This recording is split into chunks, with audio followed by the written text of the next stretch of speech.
The sun over the high valley was a merciless coin of brass, bleaching the color from the sky and baking the earth of the Abernathy ranch until it was hard as pottery. For Seth, the beauty of the land was a cruel joke. He stood at the fence line, his calloused hands gripping the weathered wood until his knuckles were white. He could see the truth written plain as day in the fields below. The hay was thin, patchy in places where it should have been thick and green gold. The creek, their lifeblood, ran lower than he had ever seen it, a lazy, shallow trickle over sun-warmed stones. Another season like the last two and there would be nothing left. The bank in town, once friendly, was now a place of grim faces and folded arms. The debt his father had left behind was a chain around his neck, pulling him under. The ranch, the only home he had ever known, was dying and he was powerless to stop it. Powerlessness was a poison in Seth's veins. He was a man built for action, tall and strong, with shoulders broad from years of lifting and roping and riding. He could break a wild horse and mend a broken fence. He could read the weather in the clouds and the needs of his cattle in the way they moved. But he could not command the rain to fall. He could not make the price of beef rise. He felt the weight of generations watching him, the silent judgment of the grandfathers and fathers who had carved this place from the wilderness, only for it to be lost under his watch. It was a heavy, lonely burden. That same sun, though it shone through the fine, clear glass of a large window, felt just as harsh to Esther. She sat in the grand parlor of her father's house, a place filled with soft chairs and pretty things from the east. A book of poetry lay open in her lap, but the words had long since blurred into meaningless shapes. Her father, Mr. Abernathy, was pacing. He was a man who had built his fortune on timber and railroads, a man who solved problems with contracts and cash. But the problem of his daughter's future was one he could not simply buy his way out of, or so he thought.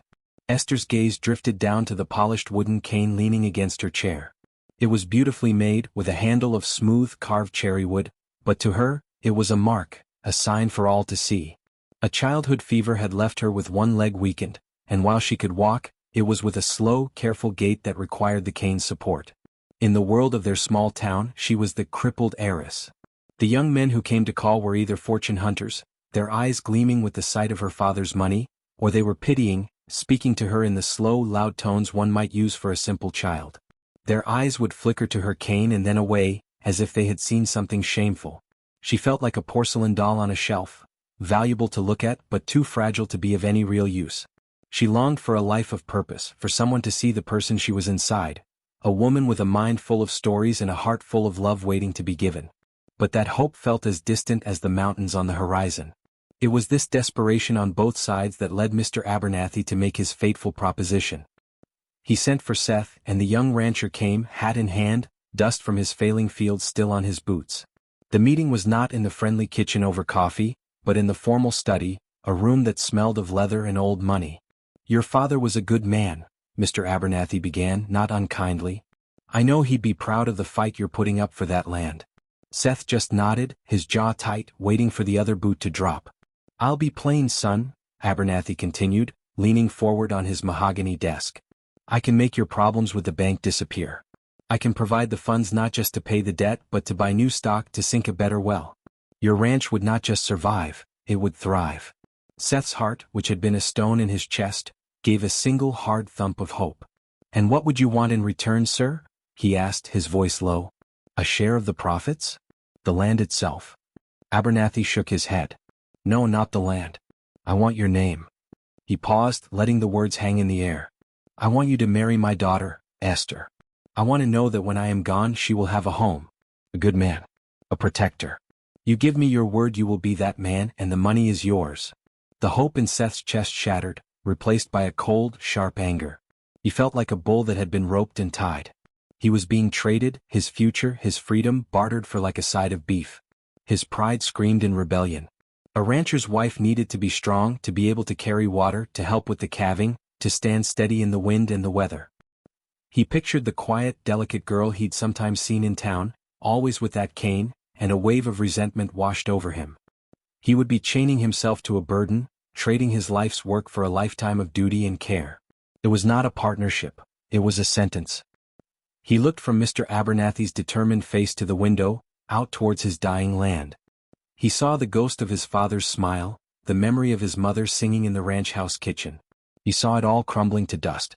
The choice was between his pride and his heritage. The fight went out of his shoulders. The silence in the room was thick and heavy. "I'll do it," he said, the words tasting like ash. When Esther was told, she felt her own hope wither. She saw the look on Seth's face when her father brought him back into the parlor. It wasn't the look of a happy groom. It was the stony, resigned look of a man walking to a gallows. He was not marrying her for her. He was marrying her for his land. She was the price. She nodded her agreement, her voice a mere whisper, her eyes downcast to hide the tears that threatened to fall. It was the cruelest kind of charity. The wedding was a small, hollow affair in the town church. Esther wore a simple, lovely dress, but it felt like a costume. Seth stood stiffly in his one good suit, his eyes fixed on the preacher as if he were a lifeline. They exchanged vows without looking at each other, their voices flat. There was no joy, no music, only the solemn words of the preacher and the silent disapproval of a town that knew a forced hand when they saw one. When Seth was told he could kiss the bride, he pressed his lips quickly and coldly to Esther's cheek. It was the first time they had ever touched. She flinched at the chill of it. After the few required pleasantries, Seth helped Esther, his wife, into the simple wagon. He placed her small trunk and her polished cherrywood cane in the back with care, but his movements were those of a man handling a fragile crate, not building a new life. He clicked to the horses, and the wagon rolled away from the Abernathy house, from the town, and onto the long dusty road that led to the ranch. Not a single word passed between them on that journey. The only sounds were the creak of the wagon, the plod of the horses' hooves, and the whisper of the wind through the dry grass. Esther looked straight ahead, her heart aching with a loneliness so profound it felt like a physical pain. Seth stared at the road, his future, which he had fought so hard to save, now feeling like a different kind of prison. The sun began to set behind them, casting long, dark shadows ahead, as if leading them into an unknown and gloomy night. The ranch house, when they finally reached it in the deepening twilight, was a monument to silent practicality. Seth helped Esther down from the wagon, his hands firm and impersonal under her elbows, and then immediately turned away to see to the horses. He carried her trunk inside and set it down in the middle of the main room with a soft thud that seemed to echo in the quiet. "This is it," he said, his voice flat. "Your room is through there." He gestured toward a closed door off the main room. "I'll be out in the barn for a spell." And with that he was gone, the door closing behind him with a note of finality, leaving Esther utterly alone in her new home. The first light of dawn did little to warm the chill that had settled in the house. Esther emerged from her small, spare room to find the main space empty. Seth had already gone, his absence a louder presence than any word he could have spoken. He had left a pot of cold coffee on the stove and a loaf of bread on the table. It was not meant to be unkind, it was simply a transaction, the bare minimum required to sustain a life he now felt responsible for. The silence was a heavy blanket, smothering and thick. For the first few days, Esther moved through the rooms like a ghost, her cane tapping a soft, lonely rhythm on the wooden floors. She would look out the window and see Seth in the distance, a solitary figure repairing a fence or riding the fence line, always putting physical distance between them. She understood his resentment, could feel it in the very walls of the house. But a spirit that had endured the quiet pity of a town would not be so easily broken by the silence of one man. A fierce, quiet determination began to kindle within her. This was her home now, by vow and by law, and she would not be a piece of furniture in it. Her body had its limits, a truth she had lived with for years, but her will did not. The first task was the kitchen. It was a place of functional neglect, dusty and disorganized. Seth clearly lived on coffee, bread, and whatever meat he could quickly fry. One morning after he had left, Esther found a sack of potatoes and a jar of beans in the pantry. It took her the better part of the morning, moving slowly, finding a stool to sit on, but she peeled the potatoes and sorted the beans, her movements careful and deliberate. When Seth came in for his noon meal, he stopped short in the doorway. The smell of a simple, simmering stew greeted him, and a place was set at the table. He did not thank her, but he ate it, every last bite, and the slight softening in the set of his shoulders was a victory more meaningful than any word. Her world was the house and the small yard around it, but she began to explore its edges. She found a patch of sun-baked earth near the porch where nothing grew but weeds. The next day she asked Seth, her voice hesitant but clear, if she might have a small plot there for a kitchen garden. He had looked at her, then at the hard ground, and had simply shrugged, a gesture that was neither permission nor denial, but was enough for her. It became her project. She could not bend easily, so she sat on a folded blanket, using a small trowel to painstakingly clear the weeds and loosen the soil. It was slow, aching work and her hands grew raw, but she persisted. She was planting seeds of hope in that stubborn earth, a quiet act of faith in a future she could not yet see. One afternoon, a faint, distressed bleating from the barn caught her attention. Seth was out on the range, and the sound was so pitiful she felt compelled to investigate. Using her cane for balance, she made her way slowly across the yard and into the dim, hay-scented barn. In a pen, a ewe stood anxiously, and beside her, a lamb lay too still. It was small and weak, barely breathing. Its mother had rejected it, a harsh fact of ranch life Esther knew well from her father's stories. Without a second thought, Esther lowered herself carefully into the straw beside the tiny creature. Her weakness meant she could not lift heavy sacks of feed, but it meant she had the patience to sit for a long, long time. She found an old bottle and managed to warm some milk from the spring house. Cradling the lamb in the crook of her arm, she began to feed it, drop by precious drop.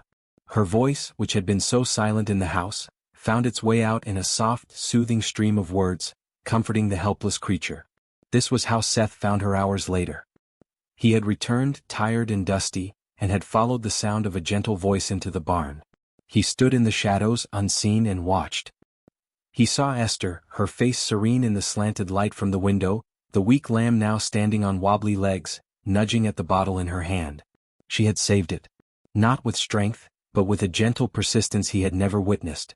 She had done what needed to be done, working within her limits to care for something he, in his busyness, had missed. He felt a strange, tight feeling in his chest, a confusing mix of shame and admiration. He had been so blinded by what she could not do that he had failed to see what she could. He backed away silently, leaving her to her work, the image of her tenderness etched into his mind. That evening when he came in for supper, he did not immediately retreat to the porch. He stood for a moment, his hat in his hands, and looked at her. "The lamb," he said, his voice rough with disuse. "It's doing better." It wasn't an apology and it wasn't praise. But it was a crack in the wall, the first thread of a connection spun in the quiet dim of a barn, an acknowledgement that perhaps strength came in more forms than he had ever imagined. The change in the air was subtle at first, a certain stillness that made the horses in the corral restless and sent the birds into a frantic, early roosting. Seth, reading the language of the land as easily as most men read a book, felt the coming tempest in his bones. He worked with a grim urgency through the day, securing loose tools in the barn, reinforcing the chicken coop, and ensuring the herd in the nearest pasture had some semblance of shelter. All the while, he was acutely aware of Esther in the house, a quiet, stationary figure in the face of the approaching chaos. He had given her brief, terse instructions: stay inside, keep the lamps ready. He saw her not as a partner in this preparation, but as someone who needed to be protected from it, another vulnerable thing to be battened down. The storm broke with a sudden, violent fury. One moment the world was holding its breath, the next it was screaming. The wind arrived first, a roaring giant that slammed against the house, making the timbers groan and the windows rattle in their frames. Then the rain came, not in drops but in a solid horizontal sheet of water that turned the yard into a churning mud pit and blotted out the view of the barn. Thunder crashed directly overhead, a sound so immense it seemed to shake the very foundations of the earth, followed by lightning that tore the sky open with brilliant, terrifying claws.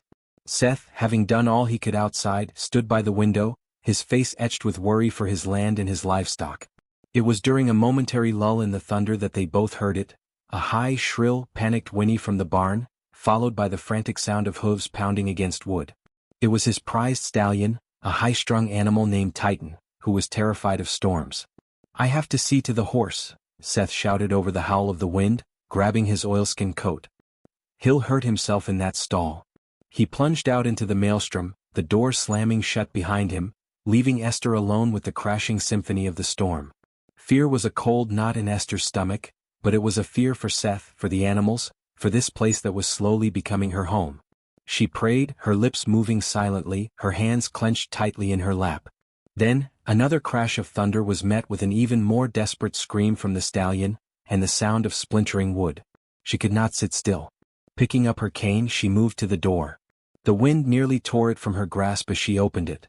The journey to the barn, a distance she had never attempted in such conditions, was a terrifying ordeal. The mud tried to suck the shoes from her feet, the wind threatened to knock her over, and the cold rain soaked her through in an instant. Each step was a battle, a painful, careful placement of her cane and then her feet fighting for every inch of ground. She finally stumbled into the relative quiet of the barn. The scene was one of pure panic. Titan was lathered in sweat, his eyes rolling white, rearing and kicking against the back wall of his stall, which was already showing cracks. Seth was there trying to talk to him, but the horse was beyond hearing, lost in a primal terror. Seth's own frustration was clear. His strength was useless here, likely to get him killed if he went inside. Then Esther began to speak. Her voice, though soft, was steady, a calm melodic stream in the torrent of noise. She did not shout, nor did she move quickly.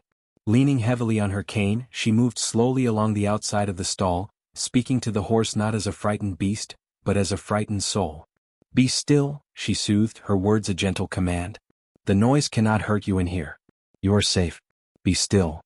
She repeated the phrases, a litany of calm, her own fear forgotten in the need to comfort. She found a heavy horse blanket and, with a great effort of will, managed to drape it over the top of the stall gate, creating a darker, quieter space. The horse, startled by this new gentle presence, by the unwavering tone of her voice, began to still. His breathing, ragged and loud, began to slow. He snorted, shaking his head, but he stopped rearing. Seth watched, utterly transfixed. He had seen men try to break a horse's spirit with force, but he had never seen anyone quiet a horse's terror with quietness itself. In that moment, drenched and shivering, her face pale but determined, Esther was not weak. She was the strongest person he had ever seen. She had walked through the storm he had told her to hide from, not in defiance but in compassion. She had done what he could not because she was stronger in body, but because she was stronger in spirit. He did not speak, but simply moved to secure the stall door properly, his eyes never leaving her. The storm passed, leaving a bruised, dripping silence in its wake. But a new storm was brewing inside the house. The chill and the exertion had taken their toll. By the next morning, Esther was burning with fever. She tried to rise to begin her day, but the world swam dizzyingly around her, and a deep, racking cough seized her chest. She was too weak to even leave her bed. When Seth found her, his own heart seized with a fear far greater than any he had felt for his ranch. Her face was flushed, her breathing shallow. The formidable spirit that had faced down a storm was now frighteningly fragile. Without a second thought, he saddled his fastest horse and rode for town at a breakneck pace. He returned not just with the doctor, but with Mrs. Reed, the kind-faced woman from the church. For 3 days the ranch house became a place of hushed urgency. Seth did not go to the fields. He carried wood for the fire, heated water, and followed the doctor's instructions with a frantic devotion. He sat by her bedside through the long nights, listening to her ragged breathing, his own prayers falling from his lips in desperate, broken whispers. He prayed for her life, for a second chance, for the opportunity to tear down the wall he had built between them with his own 2 hands. He saw, with terrifying clarity, that the true heart of his ranch was not in the land, but in this quiet, brave woman he had been too blind to see. When the fever finally broke and Esther opened her eyes, clear and aware, the first thing she saw was Seth, asleep in the chair beside her bed, his hand resting near hers on the coverlet. He had not left her. The cold, resentful man from the wagon was gone. In his place was a man humbled by fear and awakened by grace. He stirred and his eyes met hers. He didn't say thank you for saving his horse. He didn't offer a hollow compliment. Instead, his voice was thick with emotion as he simply said, "You're awake." And in those 2 words, Esther heard everything.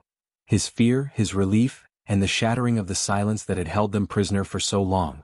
The wall was gone, not with a dramatic crash, but with a quiet, grateful sigh, washed away by the storm and the tears of a man who had almost lost the greatest blessing he never knew he had.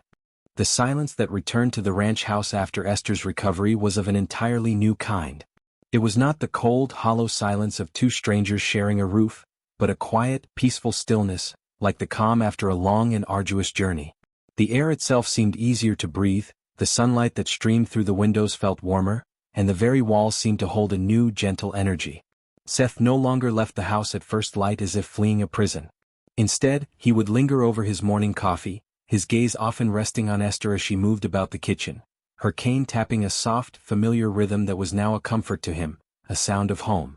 The first true conversation began slowly, tentatively, like the first green shoots breaking through the thawing earth. It started with the ranch. Seth, almost shyly, asked her opinion on a matter of the ledgers. He had always kept the accounts in his head, a messy tangle of numbers that often led to confusion. Esther, who had been educated by tutors and possessed a sharp, orderly mind, saw the problem immediately. That evening she sat at the table with a fresh sheet of paper and a pencil, and with careful, precise script, she began to create a new system. She showed him how to track expenses for feed separately from repairs, and how to project the income from the coming season's calves. Seth watched, not with the resentment of a man being corrected, but with the awe of someone discovering a hidden spring in a desert. He saw the intelligence in her eyes, the quiet competence in her hands, and he felt a profound shame for having ever thought her less than capable. This new partnership began to blossom in the quiet hours of the evening. The Bible, which had sat dusty on a shelf, was brought down. It was Esther who suggested they read it together, her faith a steady, quiet flame that had never flickered, even in her darkest moments of loneliness. Seth, whose faith had been a matter of Sunday routine rather than a daily comfort, agreed. They started in the book of Psalms, and Esther's soft voice giving life to the ancient words filled the room with a peace he had never known. They talked about the verses not as a chore but as a discovery. Seth found himself asking questions, voicing doubts he had carried for years, and Esther listened, her answers not preachy but thoughtful and kind, rooted in a deep and personal trust in God's plan. In those shared moments by the lamplight, the last remnants of his pride melted away, replaced by a growing respect and a dawning, humbling love. One evening after they had closed the Bible, Seth did not move from his chair. He looked at Esther, her face softened by the lamplight, and he knew he could not let another moment pass without speaking the truth that had been growing in his heart. "Esther," he began, his voice low and earnest, "I have done you a great wrong. I allowed my own pride and stubbornness to blind me. I saw your cane and I thought it was a sign of weakness when all along, it was your spirit that was the strongest thing I have ever known." He reached out, his work-roughened hand covering her slender one where it rested on the table. "You walked through a storm to calm my horse. You saw the good in a lamb everyone else would have given up on. You brought faith and order into this house and into my life. I was forced to marry the crippled heiress, but God, in His infinite wisdom, gave me a woman of such courage and grace that I feel I am the one who is not worthy. I am asking you now, Esther, to forgive a foolish, prideful man. And I am asking if we can begin again, not as a man and a woman bound by a contract, but as husband and wife, bound by choice." Tears welled in Esther's eyes, but they were tears of pure, unblemished joy. The ache of rejection that had lived in her heart for so long finally dissolved, washed away by the sincerity in his words. "There is nothing to forgive, Seth," she whispered, her voice thick with emotion. "God works in ways we cannot always understand. My answer is yes. 1,000 times yes." The decision was made to renew their vows. This time, it was not in a somber church under the weight of obligation, but right there on their own land under the vast blue canopy of the summer sky. Mrs. Reed and a few neighbors from town came, their faces now beaming with genuine happiness. Esther wore a simple, pretty dress, and Seth stood straight and proud in his clean shirt and vest. As they held hands and promised to love, honor, and cherish one another, their words were not empty sounds. They were a sacred seal on the love that had been built slowly, patiently, from the broken pieces of a difficult beginning. When Seth leaned in to kiss her, it was not a cold touch on a cheek, but a true and tender kiss, a promise of a new life starting from that very moment. It was a few weeks after this new beginning that Esther noticed the change in her own body. A lingering tiredness, a subtle shift that she at first attributed to the summer heat. But when the signs became unmistakable, a quiet, radiant joy filled her. She waited for a perfect moment, after a particularly good supper, as they sat together on the porch watching the fireflies dance over the pasture. She turned to Seth, her face glowing in the twilight. "Seth," she said softly, placing a hand on her stomach, "the Lord is blessing our new beginning. We are going to have a child." The look on his face was one of pure, unvarnished wonder. He pulled her into his arms, holding her gently as if she were the most precious thing in the world, which to him she now was. The child would be born into a home filled with love, a testament to the truth that the greatest blessings are often those that are patiently cultivated in the soil of faith and forgiveness. The seasons turned on the High Valley Ranch with a gentle, predictable rhythm, each one layering new blessings upon the solid foundation of love that Seth and Esther had built. The news of the coming child had transformed the practical, hard-working ranch into a place of tender anticipation. Seth, who had once seen the world in terms of fences and fields and head of cattle, now found his gaze constantly drawn to his wife, his heart swelling with a protective, awestruck love as he watched her body change, a visible sign of the miracle growing within her. He began to work on a cradle in the evenings, his rough hands carefully sanding the smooth oak until it was as soft as silk, each stroke a silent prayer of thanks. He also built a new lower fence around Esther's beloved kitchen garden, so she could tend to her herbs and vegetables without having to bend too far, a small but profound testament to how deeply he saw her and cared for her needs. The final weeks of Esther's pregnancy were a time of hushed expectancy. Mrs. Reed came to stay, her calm, experienced presence a comfort to them both. Then one cool autumn evening, as the last of the sunset painted the sky in shades of rose and gold, Esther's labor began. It was a long and difficult night, the house filled with quiet urgency and fervent prayer. Seth never left his post outside her door, his own breath catching with every sound of her effort from within the room. He was a man who faced down stampedes and blizzards without flinching, but in this battle of life, he felt utterly powerless, his only weapons his clenched fists and his whispered pleas to God for the safety of his wife and child. When the first strong cry of a newborn finally pierced the pre-dawn stillness, it was the most beautiful sound he had ever heard. Mrs. Reed opened the door, her face wreathed in smiles. "You have a son," she said softly. "And Esther is well." Seth entered the room, his legs feeling weak beneath him. Esther lay against the pillows, pale and exhausted, but her eyes shone with a radiant, triumphant light. In her arms, swaddled tightly, was their son. His face was red and puckered, with a fine dusting of dark hair on his head. As Seth knelt by the bedside, his own eyes brimming with tears, he reached out a trembling finger to stroke the baby's tiny, perfect hand. The infant's fingers immediately curled around his, a grip of astonishing strength. In that moment, a love so fierce and overwhelming filled Seth that it stole his breath. This was his family. This was the legacy that truly mattered. They named him Malachi, a name that means "my messenger," for they truly felt he was a messenger from God, a living symbol of their redemption and the new life they had been granted.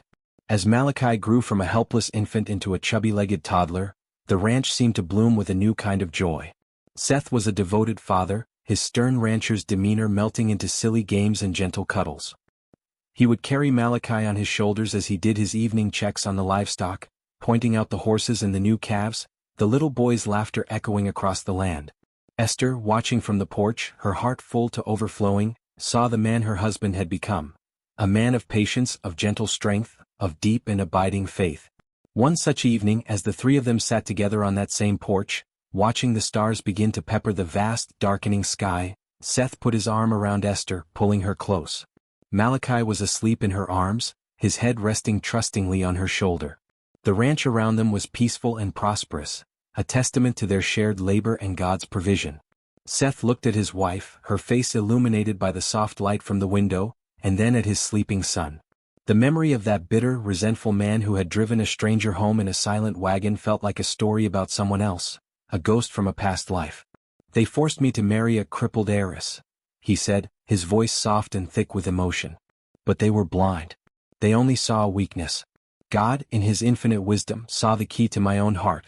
He saw the woman who would teach me about true strength, about patience, and about a love that can grow from the hardest ground.